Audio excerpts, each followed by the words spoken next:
receber aqui com o aplauso o Kadu, Anastacio. Valeu, cara. Isso aqui é por aqui. Deixa eu ver como está funcionando. Não funciona. Ela muda, ela dá um sinal que ela muda. Tá. Dá um sinal Oh, se o inglês do Schmidt é ruim, imagina o meu, hein? Pelo amor. Vou tentar, hein, gente. Good evening, guys. This is me, 10 years old, playing with this thing here. I think most of you don't know what is this about.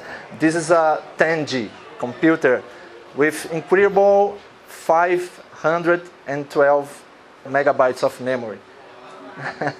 Can you imagine this? And this is too modern for that time, so I got this much time later. But before this, when you turn off the computer, you lose everything. So let's play tomorrow. Okay, let's write everything again. Let's play again. So not so easy to play with this. And this is a basic manual, not Visual Basic, not even .NET or all this stuff like that. Basic manual. So I like to program. I still like to do this. I don't do this anymore, but yeah, this is my life. Work with software development. I think a lot of guys here like to do this also. So 30 years later, I've been working with software development for 23 years, not programming anymore. I think 15 years ago I stopped. When the Visual Studio.NET became strongly, I stopped programming and I started managing people. And that's the moment you realize, oh my God, people are more complicated than machines, for sure. 16 years working with project management and MBA professor.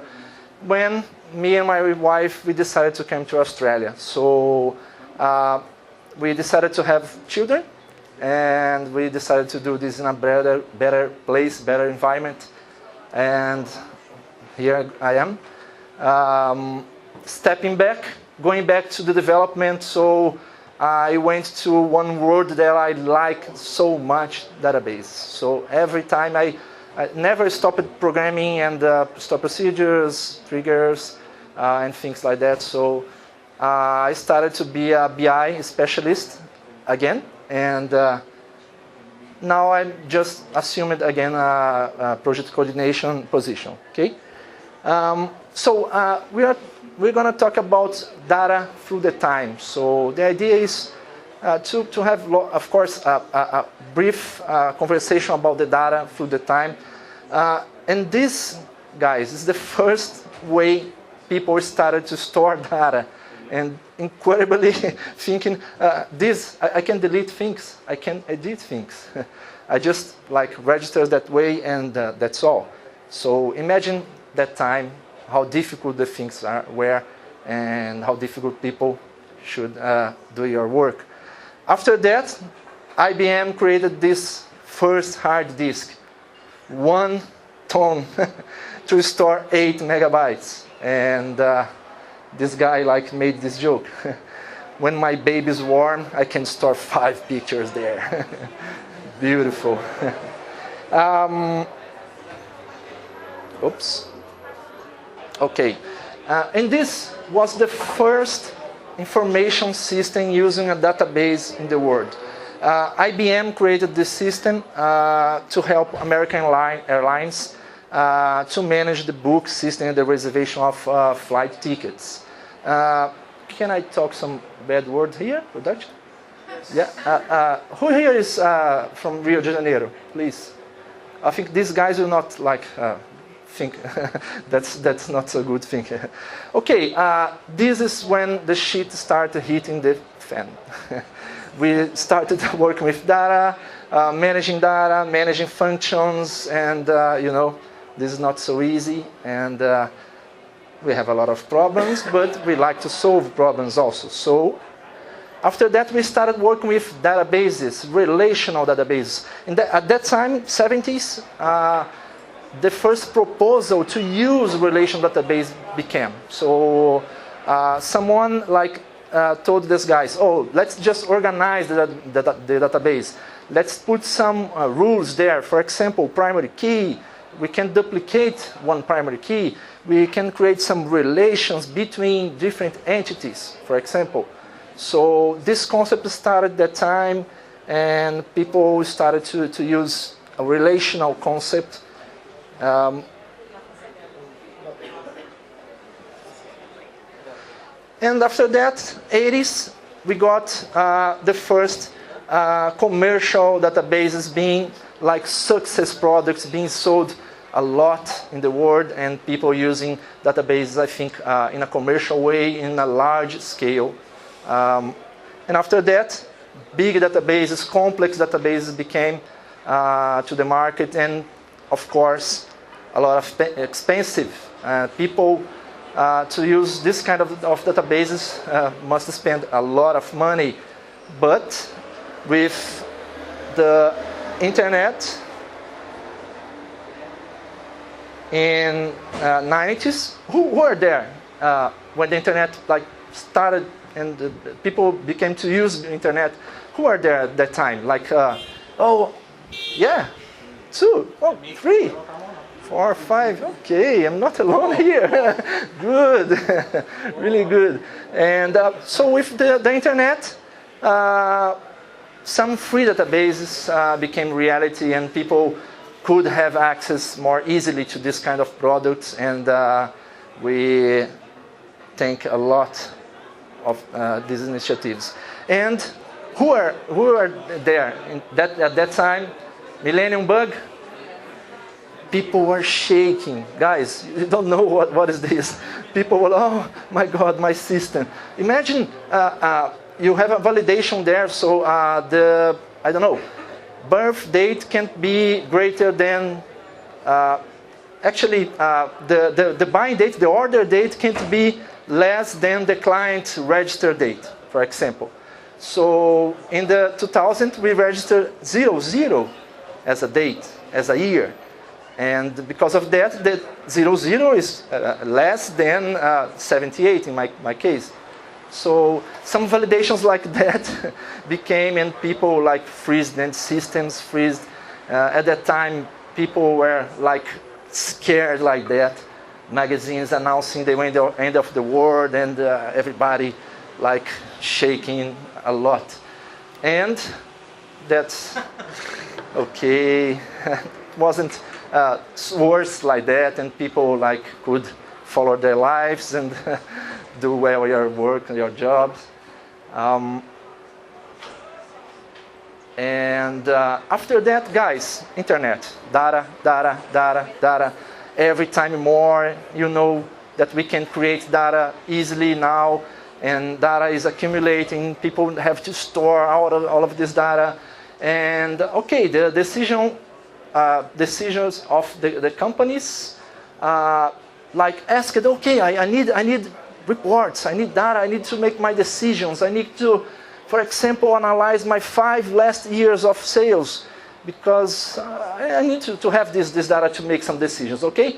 But for a company like American Airlines to summarize 5 years of tickets sold, can you imagine? Like, it takes, I don't know, 1 day to process all this data and give some response to the decision board of the company. And this, sorry, can you go back, please? Sorry. And this, the cube became a reality. So what's the idea here, guys? Of course, we are representing here one data with 3 different dimensions. But of course, we can have a lot of dimensions. But here, for example, I used this part of the cube to represent my source. And the other parts represent my root. And this part here to represent the time. And what's the idea here? To pre-process information, to make this process run during, for example, night, that's very common, and store the data already processed. And this way, in the other day, for example, I can have reports quickly like that. So people now could analyze data quickly, could now make decisions quickly, and have data always available. And that's why we started using BI solutions. So what's the idea here? First, data sources. I have to get data from different systems, from text files. I need to translate data. I need to convert the code 1 in one system is the code 12 in the other system. I need to do a lot of stuff. After that, I will transfer this data to one stage database. Why stage database? We need to create one copy exactly like the source. So I need to copy data in a simple way because my system here is running in, I don't know, 12 countries. I can't have any like heavy processes extracting data, but I need the data. So what can I do? Extract data in a simple way, in small volumes and in a frequent way. So that way we can create the stage database with exactly the same structure from the source database, but from here I have a completely separate environment to work and to do all the stuff I need. So from that point I can play. I can do whatever I want. So this point we can convert data to one structure that's reasonable. For example, I can have 10 different systems selling my products, and here the product is called product. Here, I don't know, product/service. Here the code 1, here the same product has the code 2, 3. So here I can play, I can convert data, I can summarize data, I can even split data. In one system, my granularity is item. In another system, is not only item, but model. I have one level more. So I can, for example, split one item in many models just to make the same granularity. From that point, I can create the data mart. So pre-process data to make this data more easily accessible. And in the end, create my visual solutions, use a lot of products to do this. Okay? Now, the decision of the companies, they receive a lot of data. They can consult a lot of data. So I'm telling them, do you want data? Take here, man, data, decision, make your decision. And they, oh my God, I can't do this. I need, I don't know, several persons to process all this data, and humans should do this. But now I need another solution. I need to look at this data and make human decisions, not only machine. It's not greater than 10 do this and less than 10 do that. I need to have rational solutions, human solutions. So that's why we created artificial intelligence. Artificial intelligence is made for make computers think like people. Make computers help people. Make computers feel. Who knows? Feel like us. They can feel. They can. Now they can. In a simple way, but yeah, they can. Make computers, be part of us. Integrate our bodies. Because we don't have one part of this body, I need it.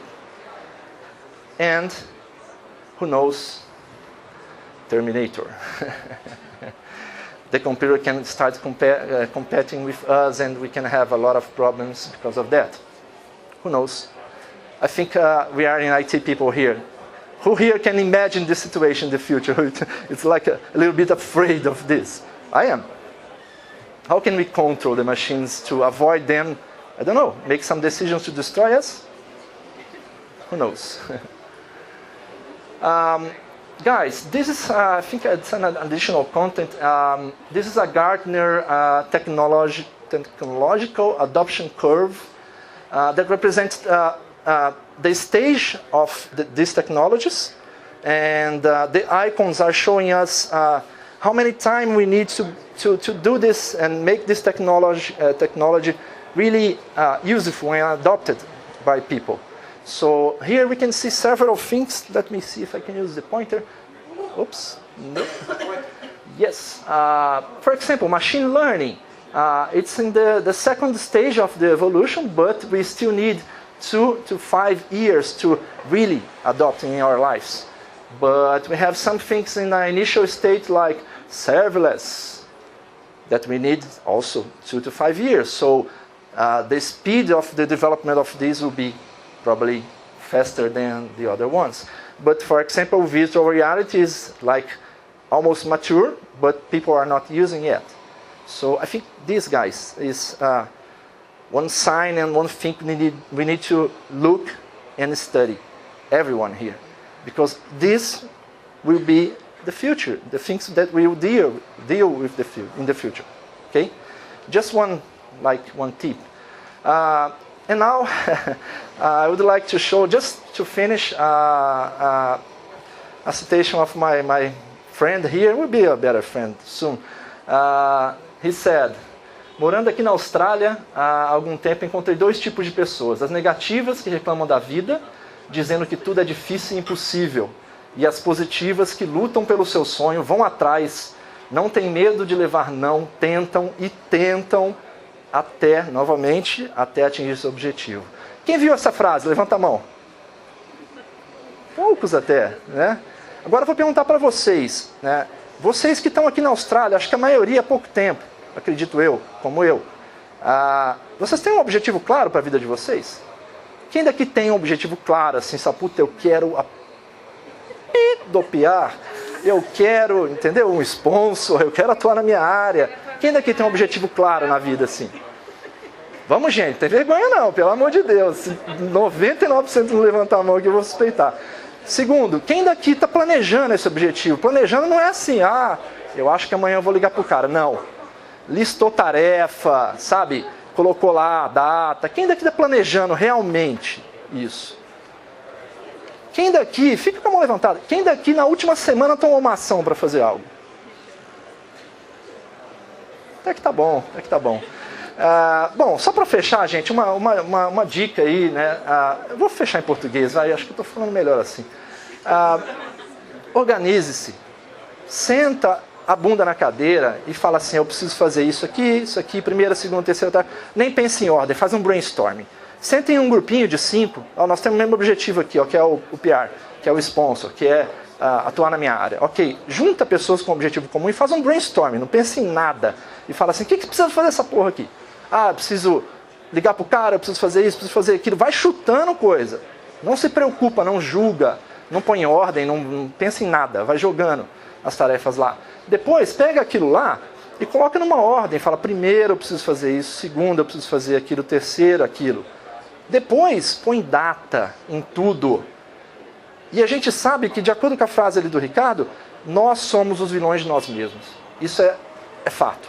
Eu acho difícil alguém aqui conseguir pensar assim, puta, cara, eu me sabotei. Eu tenho certeza que isso aconteceu com todo mundo. Então, escolhe algum dos amigos seus e fala assim, dá a mão pro cara, dá a mão. Velho, você pode me ligar toda semana me cobrando das tarefas, aqui a lista de tarefas, aqui as datas, e faz algum amigo seu fazer um coach com você. É simples, mas tem que ser um compromisso daquele pesado mesmo, não pode ser negocinho tipo, vou fazer e na primeira semana não liga. Faz isso, se chama coach. Eu tenho certeza que no próximo evento alguns de vocês vão estar me falando assim, pô, cara, minha vida acho que está começando a entrar no rumo que eu preciso. Muito obrigado, gente, boa noite e vamos tomar uma cerveja aí, pelo amor de Deus.